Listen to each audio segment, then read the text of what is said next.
И налево.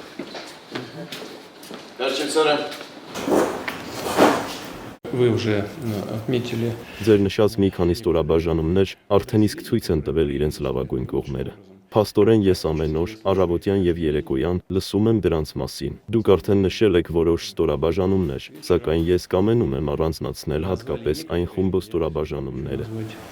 Те, которые у меня на слуху, это 76-я гвардейская десантно-штурмовая дивизия. Որոնք ունեմ իմ լսածների շարքում։ Դրանք են 76-րդ գվարդիականը, 10-րդ գրոհային, հավանաբար նկատի ունեն 10-րդ գրոհային դիվիզիան, 106-րդ գվարդիական դեսանտայինը, 11-րդ գվարդիական առանձինը, 10-րդը, քանի որ խոսքը բրիգադների մասին է, 83-րդ գվարդիական դեսանտագրոհային բրիգադը, 56-րդ գվարդիական դեսանտագրոհային գունդը, 7-րդ դեսանտագրոհային դիվիզիան, 155-րդ գվարդիական առանձին ծովային հետևակի բրիգադը Խաղաղօվկիանոսյան նավատորմից, 810-րդ ծովային հետևակի բրիգադը Սևևծովյան նավատորմից, 177-րդ գվարդիական առանձին ծովային հետևակի գունդը Կասպյան նավատորմից, 34-րդ գվարդիական մոտոհրաձգային բրիգադը վերջին շաբաթներին հատկապես ակտիվ գործողություններով, 22-րդ մոտոհրաձգային գունդը 72-րդ մոտոհրաձգային դիվիզիայի կազմում, 1220-րդ մոտոհրաձգային գունդը 3-րդ մոտոհրաձգայինը, ինչպես նաև այստեղ արդեն նշված Ախմատ հատուկ նշանակության ջոկատը,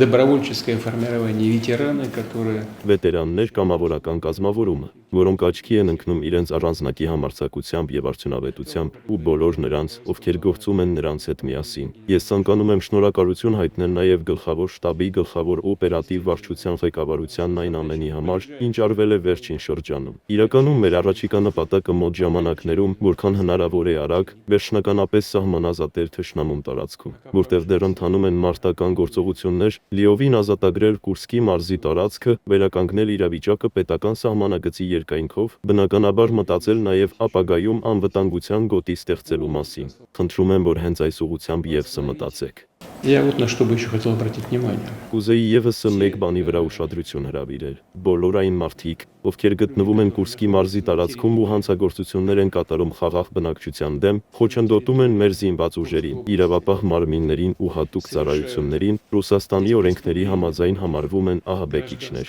Նրանց գործողություններն այդպես է որակավորում Ռուսաստանի Դաշնության գլխավոր դատախազությունը, եւ հենց այդ նույն ահաբեկչության հոդվածներով է, որ Ռուսաստանի Դաշնության քննչական կոմիտեն նրանց դեմ հարուցել է քրեական գործեր։ Но вот к этим людям мы, безусловно, прежде всего должны относиться. Ահա այդ մարդիկ են, որ նախ եւ առաջ պետք է դիտարկվեն որպես ահաբեկիչներ համաձայն Ռուսաստանի Դաշնության օրենքների։ Մենք հասկանալի է, մարդու հանդեպ պետք է շարունակենք վերաբերվել մարդասիրաբար, այդ թվում նրանց նկատմամբ, ովքեր ընկնում են մեր ձեռքերի մեջ։ Միևնույն ժամանակ ուզում եմ հիշեցնել, որ օտարերկրյա վարձկանները չեն պապադումում, չեն դասվում 1949 թվականը եւ Ժնևյան կոնվենցիայի շրջանակի տակ, որը վերաբերում է գերիների նկատմամբ վերաբերմունքին, եւ իհարկե խնդրում եմ շնորհակալության խոսքեր փոխանցել ողջ անձնակազմին, այն ամենի համար, ինչ արվել է վերջին շրջանում։ Շատ եմ հույս դրում, որ մեր ստորաբաժանումների առաջ կանգնած բոլոր մարտական խնդիրները անպայմանորեն կատարվելու են, եւ որ Կուրսկի մարզի տարածքը շուտով լիովին ազատագրվելու է։